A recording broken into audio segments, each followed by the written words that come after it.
कोण होतीस तू, काय झालीस तू मालिकेच्या 29 मेच्या भागात कावेरीला महत्त्वाचं काम असतं. बाहेर जाण्यापूर्वी ती सुलक्षणाची परवानगी मागते, परंतु सुलक्षणा तिच्याशी खूप तोडून वागते.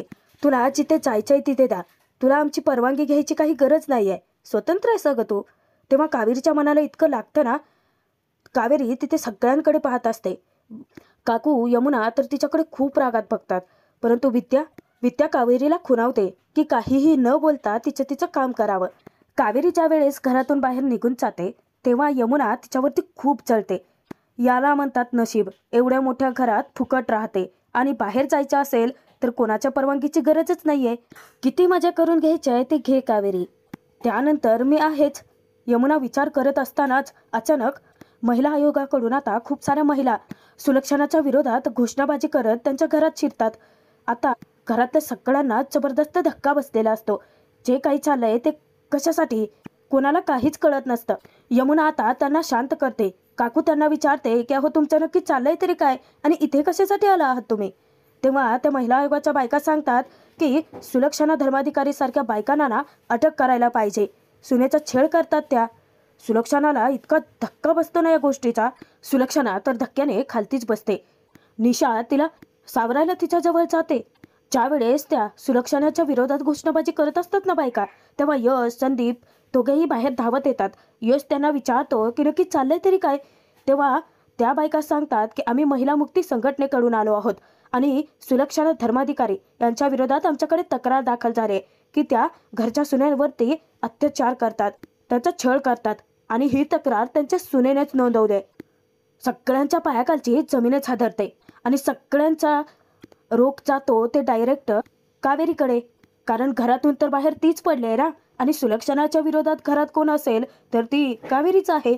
यमुना काकू दोघेही रागात विद्याकडे पाहत असतात ना, तेव्हा विद्या तर बिथरूनच जाते आणि तिथे शपथा वगैरे घ्यायला लागते की मी हे केलेलंच नाहीये, मी माझ्या विरोधात असं काही करूच शकत नाही. ती इतकी बिथरलेली असते तर काकू वसकते तिच्यावरती, माहिती आहे आम्हाला. आणि यमुना हे असलं काही करण्याची अक्कल या विद्येमध्ये आहे तरी का. त्या महिलाच्या सगळ्या आलेल्या महिलांच्या समोर ती परत विद्याचा पान उतारा करते आणि हे सगळं कावेरीने केलं असल्याचं सांगून ती मोठा धमाकाच करते. मला चांगलंच माहिती आहे त्या कावेरीनेच वहिनींच्या विरोधात तक्रार दाखल केली असावी. आता मला सांग यश, वहिनींच्या विरोधात या घरात कोणी आहे का. वहिनींबद्दल तिच्याच मनात राग ठासून भरलाय. आणि बघ ना, एरवी नुसती घरात बसून असते ती, आजच नेमकी कशी बाहेर गेली रे. आता सगळ्यांनाच काकूच्या बोलण्यावरती विश्वास बसतो, कारण कावेरी तर घरात नसतेच आणि ती बोलते त्यामध्ये त्यांना तथ्य वाटतं. काकू तर कावेरीवरती खार खायला लागते आणि चवताळून बोलते, तेही त्या महिलांसमोरच. आता येऊच दे त्या कावेरीला, चांगलीच बघते तिला. मग काय, महिला लगेचच तिच्यावरती चवताळतात की तुम्ही आमच्याच समोर तुमच्या सुनेबद्दल इतकं काही बोलताय, मग नक्कीच तुम्ही तिचा छळ करतच असाल. आता तुम्ही जे काही बोललात ना ते आम्ही तुमच्याच विरोधात कसे पुरावे म्हणून वापरतो ना ते बघतच राहा. तेव्हा यमुना वस्कन त्यांच्या अंगावरती जाते आणि त्यांना बोलते की गप्प बसावं, उगाच काहीतरी बडबड करू नका, निघा आधी आमच्या घरातून. तेव्हा संघटनेत ती एक दुसरी बाई यमुनाला बोलते की तुमच्यासारखे असले नातेवाईक असतात ना, ते असंच सुनांचा छळ करतात, म्हणूनच तर तुमचा बंदोबस्त करायला आम्ही पोलीस घेऊनच येतो सोबत. ज्यावेळेस त्या सगळ्या बायका पोलिसांना पुढे बोलावतात तेव्हा मोहित समोर येतो. मोहितला पाहता क्षणी सुलक्षणा, यश, काकू, विद्या, संदीप आणि त्याच्यापेक्षाही जास्त यमुनाला धक्का बसतो. रागात असलेली यमुना त्याला जाऊन विचारते की अच्छा, म्हणजे या कारस्थानाचा सूत्रधार तू आहेस, तर मुद्दाम करतोयस ना हे सगळं आम्हाला हॅरेस करण्यासाठी. परत एकदा यमुनाचा मोहित विरुद्ध गैरसमज होतो. तो गैरसमज दूर करण्याचा प्रयत्न करतो की हे बघ यमुना, प्रत्येक वेळेसच तू माझ्याबद्दल असाच विचार करत आले आहेस, परंतु प्लीज माझ्यावरती विश्वास ठेव, मी स्वतः आलेलो नाहीये, तर यांनी मला बोलावलंय. तो पुढाकार घेऊन यशला सगळं सांगतो की या घरातूनच कोणीतरी माझ्या विरोधात तक्रार दाखल केली आहे आणि या सगळ्या महिला मुक्ती संघटनेच्या कार्यकर्त्या आहेत, यांनीच मला इथे बोलावलंय. तिथे मोहित घरातल्या सगळ्यांची आधी तर माफी मागतो आणि तो मला सांगतो की तुम्हाला आमच्यासोबत पोलीस स्टेशनमध्ये यावं तर लागेलच. आत्ता मात्र सुलक्षणावरती खूप मोठा आघातच होतो. ज्या वेळेस महिला कॉन्स्टेबल सुलक्षणाला बेड्या ठोकायला जाणार तेव्हा मात्र घरातले सगळेच जण त्यांना आडवे येतात. यश तर हट्टालाच पेटतो आणि तो त्याच्या माला अटक करू द्यायला तयारच नसतो. मोहित शांतपणे त्यांची समजूत घालत असतो की हे बघ यश, तू कायद्याच्या आड येतोयस. परंतु यशही त्यांना ठणकावून सांगतो की मी मला कुठेही नाही घेऊन जाऊ देणार. आता मात्र घरातले सगळेच जण पोलिसांच्या विरोधातच उभे राहतात. सुलक्षणा त्या सगळ्यांची समजूत घालते. यशला ती म्हणते की राहू देत यश, आयुष्यामध्ये हाही दिवस बघावा लागेल याची कल्पना नव्हती रे मला. तुमच्या आग्रहाखातर, तुमच्या इच्छेखातर मी त्या मुलीला घरात घेतलं आणि माझ्या चांगुलपणाचं मला हे फळ मिळालं. मनातून इतकी दुखावलेली असते ना सुलक्षणा तिथे स्वतःहूनच मोहितला स्वतःलाच अटक करायला सांगते. तेव्हा कॉन्स्टेबल सुलक्षणाला अटक करून घेऊन जात असताना घरात ते सगळेच जण तिथे त्यांच्या विरोधात उभे राहतात आणि ऐकायला तयारच नसतात. आमच्या माला कुठेही घेऊन जायचं नाही असं परत परत ठणकावून सांगत असतात. परंतु दारामध्ये येता क्षणी ज्यावेळेस यमुना सगळ्यांची वाट अडवून धरते ना, तेव्हा ती सुलक्षणा मुलांची समजूत घालते की ते त्यांचं काम करतात, त्यांच्या कामाच्या आड कोणी येऊ नका. सुलक्षणा स्वतःहून पोलिसांच्या सोबत चालत निघून जाते. महिला कार्यकर्ता तिच्या विरोधात घोषणाबाजी करतच जात असतात आणि यमुना, घरातले सगळे कोणीही त्यांना अडवू शकत नाहीत. सगळेच जण आता पूर्णपणे खचून कोलमडून गेलेले असतात. सगळेच जण इतके रडायला लागतात. यशला तर काही करावं काही सुचेनाचं होतं. काकू तर कावेरीच्या नावानेच खडे फोडते. हे सगळं जे झालंय ना ते त्या कावेरीमुळे झालंय. इतक्यात संदीप यशला म्हणतो की मी पटकन गाडी काढतो, आपण पोलीस स्टेशनला जाऊया आणि मला परत घेऊन येऊया. घरातल्या बायका तर आता कावेरीवरती चवताळून उठलेल्या असतात, म्हणजेच काकू आणि यमुना. काही वेळानंतर जेव्हा विद्या, निशा, काकू, यमुना चौघीच घरी असतात ना, तेव्हा विद्या तर प्रचंड बिथरून गेलेली असते आणि इतकी रडायला लागते की अशी कशी माच्या विरोधात कंप्लेंट केली. निशा मित्र असं ऐकलं आहे की पोलीस मारतात म्हणे, मला काही होणार तर नाही आहे ना. तेव्हा निशा समजूत काढते की वहिनी नको घाबरू, मला काही होणार नाही आहे, मला कोणी हातही नाही लावू शकणार. तेव्हा विद्या देवी आईकडे प्रार्थना करत असते मला सुखरूप ठेवण्यासाठी. आता मात्र यमुनाच्या रागाचा पारा चढलेला असतो.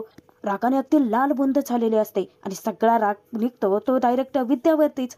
तुम्ही दोघी गप्प बसाल का जरा, मला काहीही होणार नाहीये, तोंड बंद ठेवा. एकदा कळूच दे मला की कोणी कंप्लेंट केली माच्या विरोधात, नाही त्याला त्याची जागा दाखवून दिली ना. यमुना असं बोलत असताना विद्या पुन्हा घाबरते. ती थरथरतच यमुनाला विचारते की वंश, तुम्ही माझ्याकडे का बघताय? अहो मी काहीच केलेलं नाहीये, मी हवं तर अनुची शपथ घेऊन सांगते.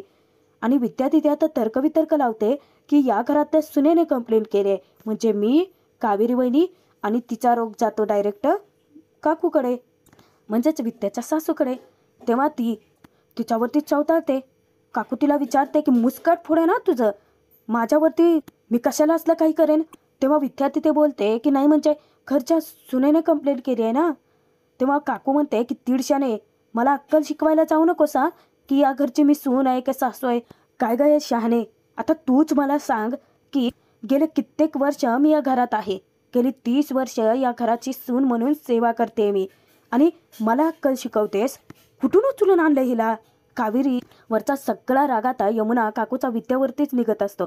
आता विद्याचं सुद्धा काही म्हणणं चुकीचं नाही आहे बरं का, कारण काकू आग लावायला पुढे असतेच. काय माहिती की मुद्दाम कावेरीचं नाव पुढे करून तिनेच तक्रार दाखल केली असावी, आणि आता आव तर असं आणते की जसं काही तिला माहितीच नव्हतं. सगळ्यांच्या विरोधात मुद्दाम ती भडकावायला लागते. यमुनाला म्हणते की यमुना आता तूच विचार कर, गेले कित्येक वर्ष आपण एकत्र कुटुंब राहतोय, इतकं छान हसतं खेळतं घर, आपल्या घरात कधी पोलीस आले तरी होते का? आणि आजच अचानक हे सगळं कसं झालं? कारण स्वतः केलेली चूक तिला कावेरीवरती थोपवायची असते. यमुना अगं तूच विचार कर, त्या मुलीने जेव्हापासून या घरात पाऊल टाकले ना, तेव्हा एका पाठोपाठ एक कसल्या ना कसल्या घटना घडतातच आहे का. म्हणजे ती कशी आहे माहिती का, खाली मुंडी आणि पाताळ धुंडी. काकू यमुनाचे कान भरत असते कावेरीच्या विरोधात, करून सवरून नामनिराळीचे राहिलेले असते. चेहरा बघितलास का तिचा, किती साळसूतपणाचा आव्हानते ना ती. म्हणजे सगळ्यांसमोर इतकं गोडगोड बोलते आणि पाठीमागून खंजीर पण हीच खूप असते. यमू, लक्षात येते का तुझ्या? इकडे जेलमध्ये सुलक्षणाला आता लॉकअपमध्ये टाकलेलं असतं आणि यशला काय करावं काही सूचना असं होतं. त्याला त्याचे माची अवस्थाही पाहवत नसते. तो जाऊन मोहितकडे रिक्वेस्ट करतो की जिजू प्लीज प्लीज मला सोडा, मग असं काहीच करू शकत नाही, तुम्हाला माहिती आहे ना. तेव्हा मोहितचे हात सुद्धा दगडाखाली अडकलेले असतात. यशला तो समजावतो की हे बघ यश, मला सगळं कळतंय, परंतु यामध्ये मी काहीच करू शकत नाही. अरे ज्या वेळेस माझ्याकडे तक्रार आली ना, तेव्हाच मी शॉक झालो होतो. माझी ड्युटी आणि माझी नाती या माझ्यासाठी दोन्ही वेगवेगळ्या गोष्टी आहेत यश. प्लीज मला समजून घेण्याचा प्रयत्न कर. आता मोहितने सुद्धा हात टेकलेले असतात.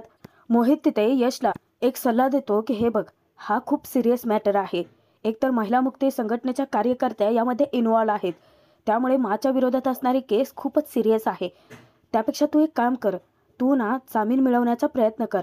तेव्हा यश सांगतो की संदीप दादा गेलाय वकिलांशी बोलण्यासाठी. इतक्यात संदीप धक्कादायक बातमीच घेऊन परत येतो. यशला तो सांगतो की सॉरी यश, म्हणजे मी वकिलांना कॉल केला होता, परंतु 4-5 दिवसासाठी ते आउट ऑफ स्टेशन आहेत. यशला जबरदस्त धक्काच बसतो. आता 4-5 दिवस तर काही होऊ शकणार नाही, म्हणजे मला 4-5 दिवस जेलमध्ये ठेवायचं? त्याला अजिबात मान्य नसतं. त्याला काही ना काही हालचाली तर करावीच लागणार असतात ना. इकडे घरामध्ये काकूने सगळं करून चवरून आता कावेरीवरती थोपून नामा निराळी राहिलेली असते आणि मूर्ख यमुना ती लगेचच काकूंची बोलते. अगदी करेक्ट बोलतेस का काकू तू? नाही म्हणजे त्या मुलीला ना आता कळून चुकले की तिला या घरची सून कधीच समजणारच नाही. म्हणूनच महिला मुक्ती संघटनेच्या बायकांना हाताशी घेऊन हे सगळं कारस्थान तिनेच केलंय. कोणी काहीही म्हणू देता विद्याच्या मनाला पटत नसतं हे सगळं कावेरी करू शकते, कारण तिचा चांगुलपणा, तिचा चांगला स्वभाव अनुभवलेला असतो ना तिने. आणि आता आगीत तेल ओतून भडके उडवण्याचे काम तर काकू करतच असते. तेही अगदी सहजरित्या यमुनाला बोलते की नाही, म्हणजे विचार करायची गोष्ट आहे की पोलीस येण्यापूर्वीच ती काहीतरी काम काढून कशी काय घरातून सटकली ग. आत्ता मात्र यमुना इतकी चवताळून उठते ना, येऊच दे तिला. तिने नक्की काय चूक केली आहे ना ते तिला दाखवूनच देते. विद्या तर प्रचंड घाबरते. इतक्यात कावेरीच येते. बिचारा कावेरीला तर काहीही थांग पत्ता नसतो की घरात नक्की घडलंय तरी काय. येते तेव्हा तिथे या चौघी रडताना दिसतात. कावेरी शॉक होते, त्यांच्याकडे पाहतच राहते. इकडे जेलमध्ये आता सुलक्षणाला अजून काय काय सहन करावं लागणार असतं देवच जाणे. तिथेच तिच्यासोबत असलेली एक गुन्हेगार महिला ती तिच्याजवळ येते, तेव्हा तिच्यापासून सुलक्षणा दूर सरकते. तर ती तिला डायरेक्ट शिव्या सुद्धा घालायला लागते. आता हद्द तर पारच केलेली असते. विचारते की काय ग, कुठची ग तू? नाही म्हणजे चांगल्या घरातली दिसतेस. एवढं म्हणजे मी मगाशी आल्यापासून बघते तुला, तू तर खूप मोठ्या घराण्यातली वाटतेस. अंगावरती दागिने आहेस, दिसायला छान आहेस. मला सांग, तू जेलमध्ये कशी अडकलीस का? सुलक्षणा तिच्यापासून दूर सरकत असते आणि ती तिला विचारते की काय ग, म्हणजे माझ्या शेजारी बसायला टोचतोय होय तुला? तू हुंडा बिंडा मागितला होतास की काय? म्हणजे किती मागितलास? 20 लाख, 50 लाख का त्याच्यापेक्षाही जास्त? बोल ना, तोंड शिवलंय काय तुझं? सुलक्षणाला बिचारायला इतका मानसिक त्रास होतो ना. सुलक्षणावरती आता आरोप प्रत्यारोप सुद्धा होतात.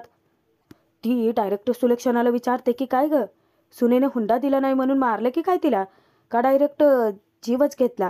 नाही म्हणजे तुमच्यासारखी मोठी लोक असं वागू शकतात आणि म्हणूनच तर पोलिसांनी तुला आणलं असावं ना.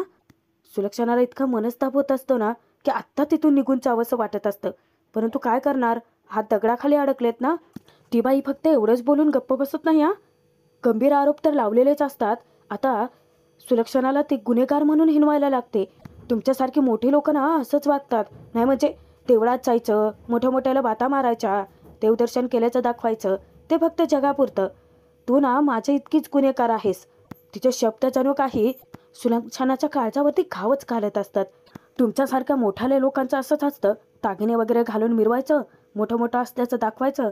ते काय म्हणतात ना, खाली मुंडी आणि पाताळ धोंडे. यश ते सगळं ऐकतो आणि यश आता त्या बाईला ओरडतो की ओ काय बोलताय तुम्ही. तेव्हा मोहित सुद्धा त्या बाईला खडसावतो, उठ आणि पलीकडे जाऊन बस. आता ती बाई घाबरते. यशला त्याच्या माची अवस्था सुद्धा भावत नसते. सुलक्षणा बिचारी रडायला लागते. यश आता ठरवतो की बस झालं कावेरी, तुझी नाटकं इथेच थांबवतो. आता तुझं सत्य मी सगळ्यांसमोर घेऊन येणार आणि मी स्वतः तुझ्या हाताला धरून तुला घराबाहेर काढणार. यशचा निर्धार पक्का झालेला असतो. तोपर्यंत कावेरीला घरी आता खूप काही सहन करावं लागणार असतं. कावेरी तिथे त्यांना विचारते की काय झालंय, तुम्ही माझ्याकडे असं का बघताय. तेव्हा यमुना तिच्यावरती चौथाळते. एक कावेरी, असं सासूतपणाचा आव आणून काही उपयोग नाही आहे बरं का. तुझं सत्य कळलंय आम्हाला, आणि काय झालंय म्हणून काय विचारतेस का, तुला नाही माहिती काय झालंय. कावेरीला जबरदस्त धक्का बसतो. म्हणून विचारात पडते की माझं सत्य कळलंय की काय. परंतु आधी मागमूस लावणं गरजेचं असतं की नेमकं कावेरीच्या भूतकाळातलं सत्य कळलंय की काय, की भलतंच आणखीन काही घडलं असावं तर. ज्यावेळेस यमुना खूप मोठा खुलासा करते की तूच माझ्या विरोधात पोलीस कंप्लेंट केली आणि मला पोलीस हातात पकडून घेऊन गेलेत, कावेरीच्या पायाखालची जमीनच हादरते. तिच्या हातात असलेल्या पिशव्या तिच्या हातूनच खालती पडतात. ती धावत त्यांच्या जवळ येऊन विचारते की कंप्लेंट? कसली कंप्लेंट? तिला काही कळेनासं होतं, कारण त्या बिचारीचं तर हातच नसतो ना, काही माहितीच नसतं. केलेलं कारस्थान तर काकूंनी असतं. यमुना मात्र तिलाच विचारत असते, तिलाच वेटीस धरते की ही नाटकं जी आहेत ना ती बंद कर. यमुना इतकी रागाने लालबुंद झालेली असते ना, कावेरीला बोलण्याची संधीच देत नाही. स्वतःच बोलत सुटते की तुला काय करायचं आहे ते कर ग. तुझी नाटकं तर आम्हाला कळलीच आहेत. तुला काय करायचं आहे? माझ्या विरोधात कंप्लेंट तर केलीच आहेस. मंत्रालयात जायचं आहे, कमिशनरकडे जायचं आहे, जा. काय करायचं आहे ते कर. का आमचं नाव उद्ध्वस्त करायला आले आहेस? आमच्या घराण्याचं नाव उद्ध्वस्त करायला आले आहेस का? हे बघ, तुला सांगते मी, तुला जे करायचं ते कर. तुझ्या असता पोकळ धमक्या ना आम्ही घाबरत नाही. आणि मला तर परत येऊच दे. तुला धक्के मारून नाही घराच्या बाहेर काढलं ना तर बघ मग. कावेरी उलट इतकी घाबरते या सगळ्या घडलेल्या घटनेने. तिथे कावेरी आता मोठ्यानेच ओरडून विचारते की अरे थांबा, मला कोणी सांगणार आहे का नक्की काय झालंय ते? तेव्हा विद्या पुढाकार घेते. विद्या घडला सगळा प्रकार कावेरीला सांगते की पोलीस आले होते आणि मांना गुन्हेगारासारखं घेऊन गेलेत. त्यासोबतच महिला मुक्ती संघटनेच्या कार्यकर्त्या सुद्धा आल्या होत्या आणि त्यांचं असं म्हणणं आहे की घरच्या सुनांचा छळ करतात आणि त्यांच्या विरोधात याच घरातल्या सुनेने तक्रार नोंदवली आहे, म्हणून मला गुन्हेगारासारखं घेऊन गेले. तिला आता हुंदका माहिनासं होतो. पुढचं बोलणं निशा सुरू करते की कावेरी वहिनी, आणि या केसेसमध्ये असं होतं की 100% सासरकडच्यांना शिक्षा मिळते. मला खरं सांग की तू नव्हती ना केली ते तक्रार? काही चूक नसताना इथे सगळ्यांनी कावेरीला वेठीस धरलेलं असतं. बिचारी खूप मोठ्या धर्मसंकटातच अडकते. यमुना तिला आता धमकवते की आत्ताच्या आत्ता पोलीस स्टेशनला जायचं आणि तक्रार मागे घ्यायची. मला काही जरी झालं ना ते तर बघ मग. आणि ती कावेरीला धक्के मारून ढकलायला लागते की जा आणि कंप्लेंट मागे घे. कावेरीला तर काही सुचनाचं होतं. काकू मात्र नामानिराळी राहून हसत मजा लुटत असते. कावेरी धावतच कसलाही विचार न करता पोलीस स्टेशनला जायचे ठरवते आणि ती जाते सुद्धा. जेलमध्ये असलेल्या सुलक्षणाची संदीप यशला अवस्था बघवतच नसते. ती इतकी रडायला लागते. ते दोघेही मोहितकडे रिक्वेस्ट करतात की दुसरा काही मार्ग नाही आहे का? मला इथे खूप त्रास होतोय. त्यांचा जीव कळवळतो. तेव्हा मोहित सांगतो की डोमेस्टिक व्हायलन्सची केस दाखल झाली आहे यश. तुम्हाला जामीन मिळवावं तर लागेलच, त्याशिवाय काहीच करू शकणार नसतो तो. कावेरी डायरेक्ट वकिलाकडे आलेली असते. ॲडव्होकेट गोरे आता रिसेप्शनिस्ट त्यांना तिथेच अडवतो, परंतु कावेरी त्यांच्याकडे रिक्वेस्ट करत असते त्यांना आत जाऊन देण्यासाठी. आता तो काही ऐकतच नाही. उलट कावेरीलाच विचारायला लागतो की अपॉइंटमेंट आहे का तुमच्याकडे? नसेल तर तुम्ही नाही भेटू शकत. मग काय, कावेरीसुद्धा आता हट्टाला पेटते. ती त्याला डायरेक्टच बोलते, आता मीही बघते की तुम्हाला मला कसं अडवताय. कावेरी धाडकन त्यांच्या केबिनमध्येच घुसते. ॲडव्होकेट गोरेंना बोलत असताना ते विचारतात की कोण आहात तुम्ही? तेव्हा कावेरी आता स्वतःची जुनी ओळख लपवते. बोलत असताना बोबडी तर वळालेली असते. कसं जरा चाचपडल्यासारखं होत असतं. मी कावेरी धर्माधिकारी आहे. आमच्या मांना म्हणजे सुलक्षणा धर्माधिकारी माझ्या सासूबाई आहेत, त्यांना सोडवायचं होतं. तेव्हा ॲडव्होकेट गोरे ओळखतात. ते म्हणतात की ते Dharmadhikari brothers food industry. Kaveri बोलते की हो तेच. मग काय, वकील लगेचच पाहुणचाराला सुरुवात करतात. मॅडम बसा ना. कावेरी ज्यावेळेस बसते तेव्हा ती खूप मोठा खुलासा करते. त्यांची मदत मागते की मांना पोलीस घेऊन गेले आहेत, त्यांना सोडवायचं आहे. म्हणजे महिला मुक्ती संघटनेच्या काही बायका आल्या होत्या आणि त्यांना खोटा फोन केला गेला आहे. माझ्या विरोधात माझ्या नावाने कोणीतरी खोटी तक्रार केली आहे, त्यांनाच सोडवायचं आहे. नक्की काय काय घडलं ते सगळं कावेरी एक एक करत तिथे सांगते. कावेरी तर तिथे नव्हती. आता हा वकील तिथे कावेरीलाच उलटे उपदेश करायला लागतो की अशा केसेसमध्ये जर केलेल्या तक्रारीमध्ये थोडं जरी तथ्य असेल तर अशा बाईला शिक्षा व्हायलाच पाहिजे. नाही म्हणजे तुम्ही स्वतःहून जर तक्रार दाखल केली असेल आणि आता कुटुंबाच्या प्रेशरखाली जर त्यांना सोडवण्याचा प्रयत्न करत असाल तर असं वागूच नका तुम्ही. तशा बाईला शिक्षाही होऊच द्या. कावेरी त्यांचा गैरसमज दूर करते की सर असं काहीही नाही आहे. आमच्या दोघींना असं अजिबात वागत नाही. मी आणि माझी जाऊ व्यवस्थितच आहोत. हे सगळं कोणीतरी मुद्दाम केलंय त्यांना त्रास देण्यासाठी. तेव्हा वकिलाला प्रश्न पडतो की हे सगळं कोणी केलं असावं? खरी सूत्रधार तर काकू असते. आता इतकी बिथरून जाते ना. यमुना जेव्हा तिच्या खांद्यावरती हात ठेवते ती टचकते. आत्ता मात्र तिथे कसलं तरी काळंबेरं असल्याचं संशय यमुनाला आलेला असतो आणि कावेरीच्या विरोधात तिच्या नावाने खोटा फोन करून काकूने नक्की काय माती खाल्ले ते यमुनासमोर उघड होतंच.